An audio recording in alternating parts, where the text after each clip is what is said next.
Je m'appelle Célia, j'ai 23 ans, je suis étudiante en 5e année de médecine. Mon premier roman vient de paraître aux éditions Hachette Roman. Il s'agit de La rue qui nous sépare.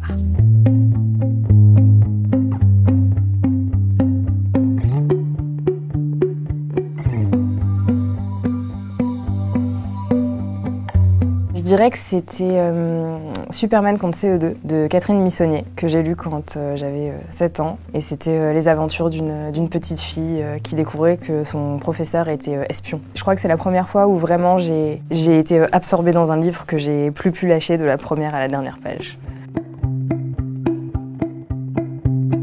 Je n'ai pas vraiment de tout premier auteur dans mon cœur. J'aime beaucoup d'auteurs.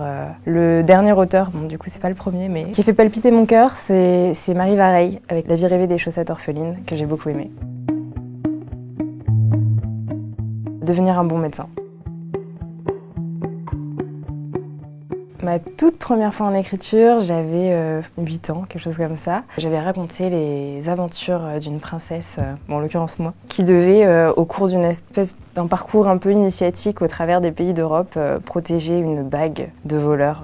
J'avais même illustré ce petit roman. Celui que j'ai fait pour aller acheter une crêpe et la donner à un sans-abri qui était sur mon chemin et qui portait un bonnet Pikachu. Sans ce pas-là et sans cette rencontre-là, j'aurais jamais eu l'idée d'écrire ce roman et il n'aurait jamais existé. Quand j'avais commencé à finaliser ce texte et que je l'avais présenté sur une plateforme d'écriture, j'osais pas le montrer à beaucoup de gens, donc j'avais sélectionné soigneusement les personnes qui pourraient le lire tellement j'avais peur que ce soit très très nul. Il y en a une qui m'a dit « mais tu devrais pas en avoir honte, tu devrais le mettre en public, avoir des retours, t'en aurais plus et tu pourrais plus l'améliorer. Franchement, c'est pas si mal que ça ».